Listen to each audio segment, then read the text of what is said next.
welcome back to the podcast. Our goal is to help you move beyond a one ministry mindset to a reproducing mindset. But I've often said, though, that you don't want to reproduce something that's not completely healthy or as healthy as it can possibly be. And so it's important to be in a good place before you seek to multiply what you're doing. And some ministries actually attempt to multiply in order to change things at the original place. So a lot of times they'll start another church and they'll say, we're going to make this church totally different than our current church, and we're going to kind of stay as one organization, and hopefully that new church will influence the original church. And it doesn't always work that well. I don't know how well that works sometimes.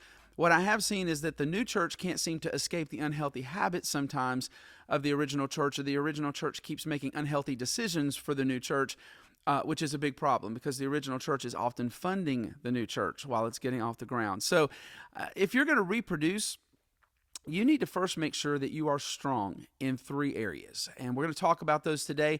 They're called the Gears of Growth. There's a business book about it, and so we're going to talk about that this morning. They are culture, teams, and systems.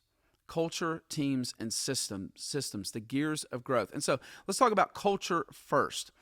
This is how your church thinks, right? This is the standard that you have that is lived out all throughout the church. Culture is made up of the priorities of the church.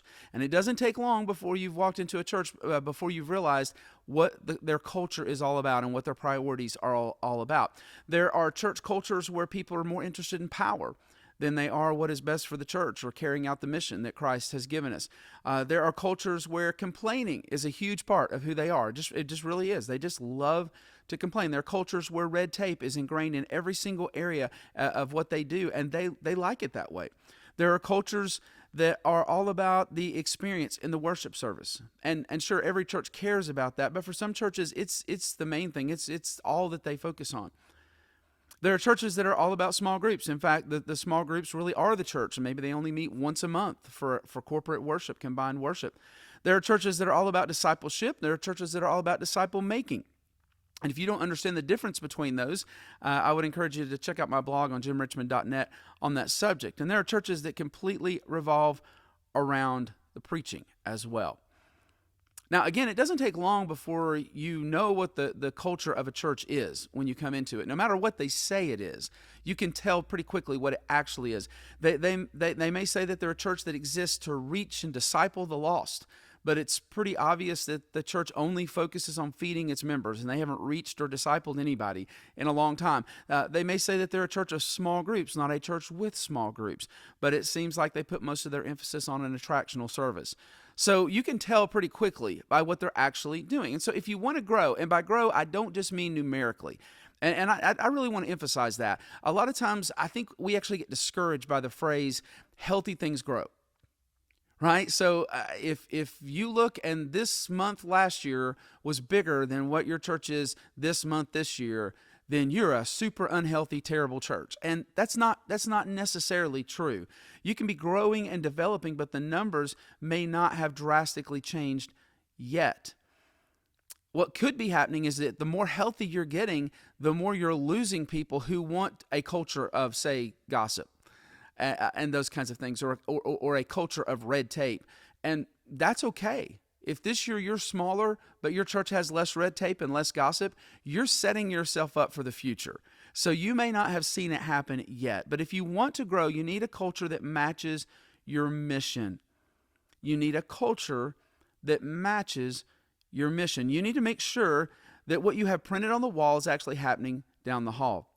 You need to make sure that your culture is healthy. And episodes 27 and 28 actually cover how to create a healthy culture. And I would encourage you to go back over those, or if you've never caught those episodes, I would encourage you to catch those. Now, I will say that I recently heard someone say that the way that you create a great culture is to do two things. And I thought they were really good. Number one, close the gap between what we say and what we do. And that would be an interesting conversation to have with your staff, right? Like, okay, this is what we claim. We claim that we are a church of this or like this. What are we actually doing in that area? And is that actually happening? And the second thing is balance grace and truth when it comes to expecting excellence in these areas. So all of a sudden you've got this culture that you want to have and you want to expect it of everyone. that's great, but you can't be an ogre about it, right? Like you got to have grace, and at the same time, there's got to be the truth, right? That this is where we're headed. This is what we want to do. And so that a good balance of, hey, none of us, we're all working towards this. None of us are perfect yet, is really, really important. Now, this episode can come off as a very business principle heavy episode, and that makes me a little bit nervous because I'm always wondering where's the spiritual side of it when I hear things like that. So let me just say that, first of all, there are spiritual aspects that should be a part of your culture. Prayer, obviously, should be a big part of your culture. Commitment to trusting and following Scripture in your organization should be a big part.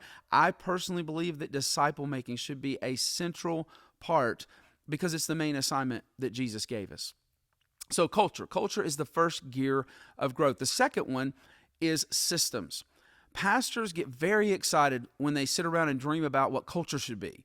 Right? I mean, they dream about they're passionate about what would it look like if a church, and so they're very excited about those conversations.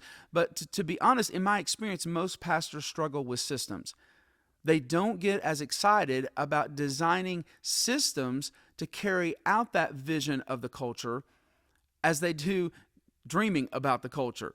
And so if you want to be a church that's serious about disciple making, you have to have a great system to raise up disciple makers. You have to have that. Right?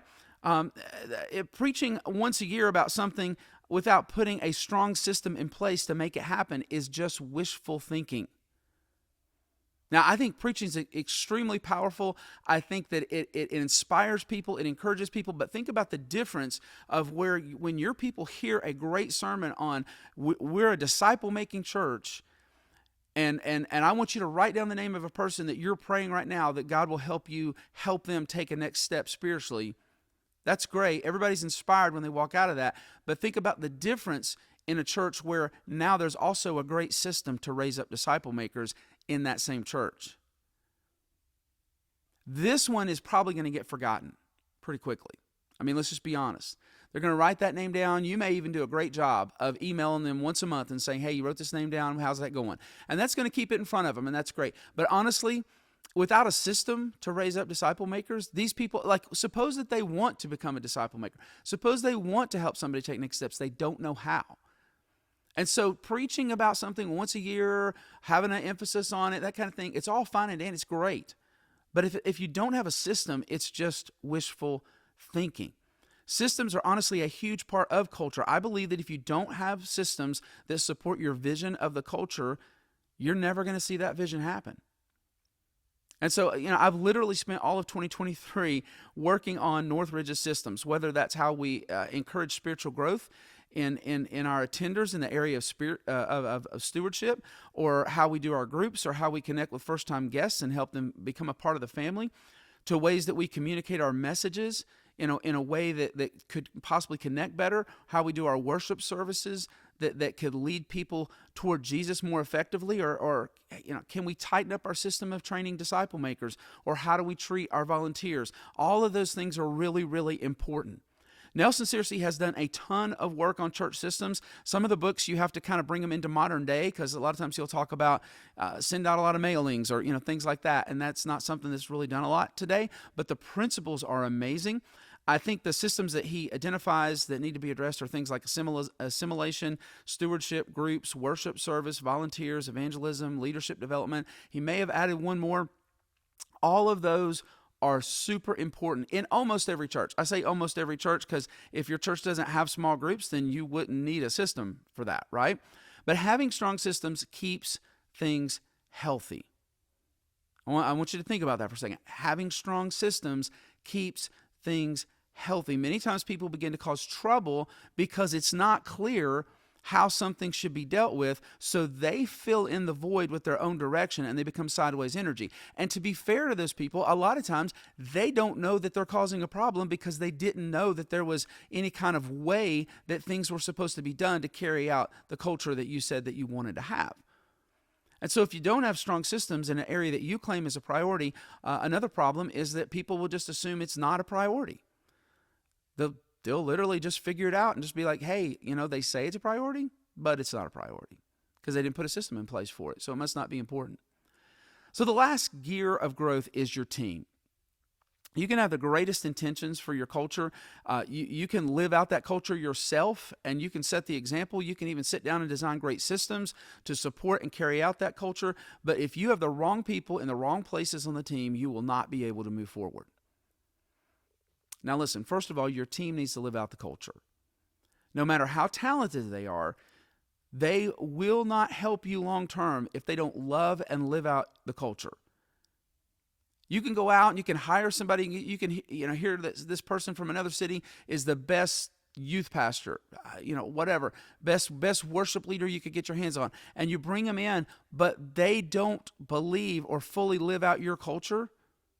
It doesn't matter how talented they are. And so that's why a lot of times when you raise up leaders from within your church, you stand a better chance of having leaders that are already bought in and living out your culture. The second thing is you need to have the right people on the right seat in the bus, and that's a Jim Collins good to great concept. You may have someone who is all in on the culture, but that doesn't mean that they're the best person to carry out the role that you have open, whether that's a key volunteer position or whether that's a staff position. You may also have somebody who was the right person for that seat when your church was smaller. And that's hard. That's hard because they were a big help in that role and in that seat in that season. And so that's tough. And obviously you should do all that you can do to develop a person and to help them grow with that role so they can continue to succeed. But sometimes this does happen. Sometimes it happens. And so in order to give your team the best chance to succeed, you need to be clear in your expectations. You need to coach them and you need to train them regularly. You need to hold them accountable to that standard, and you need to motivate and encourage them on a regular basis. Otherwise, you're just going to frustrate your best team members and you're going to cause them to leave. We have a whole episode on Leadership Pipeline. I think it's super helpful. I would encourage you to go back and pick that up if you've missed that as well. So, culture, systems, and teams. There are 3 gears of growth, and they're called gears because they work together. You think about how gears, the teeth of the gears come together and push the other one forward. And so you get synergy out of that, right? This one's pushing this one forward. But then if this one stops working, what happens? They all stop working. So it's super important that we understand that. Bad systems will make it very hard to keep good team members. Bad culture will make it hard to keep good team members. Bad systems will make it impossible to have the culture that you say that you want. Now, I've already alluded to the fact that many times pastors aren't great in all of these areas. And so this is something that's going to take a lot of self-awareness on your part. But I think that we need to understand that just because you're the one in charge, it doesn't mean that you can't delegate some of these areas. Now, I personally think it would be very hard for the lead pastor to delegate culture, because that really needs to come from you. You need to set the example. But if you're not a systems person, enlist a staff member who is great at it or a volunteer who is great at it. If you're not great at developing leaders or training your teams or even having effective meetings, find someone who is and work through them. Maybe you have a pre-meeting with that person and you talk about what your priorities are for that meeting, but you let them to decide how to run the meeting and you let them run the meeting. That may seem strange, but the alternative is to let the good that you are doing when it comes to your systems or the good that you're doing when it comes to your culture comes to a screeching halt because you're not necessarily good at leading teams. Something to think about. I would encourage you to do a self-assessment in these 3 areas. Maybe ask someone close to you to help you with that. Talk through these 3 gears with your staff or ministry directors and talk about how your church can improve in these 3 areas. You need a system. You may need a system to have those conversations. You may need to write it on the calendar to have a different part of this conversation once a month for the next few months. But have your staff have those same conversations with their individual ministries, because each ministry has a culture and each ministry has systems and each ministry has a team. So make sure that all throughout the organization you're having those conversations.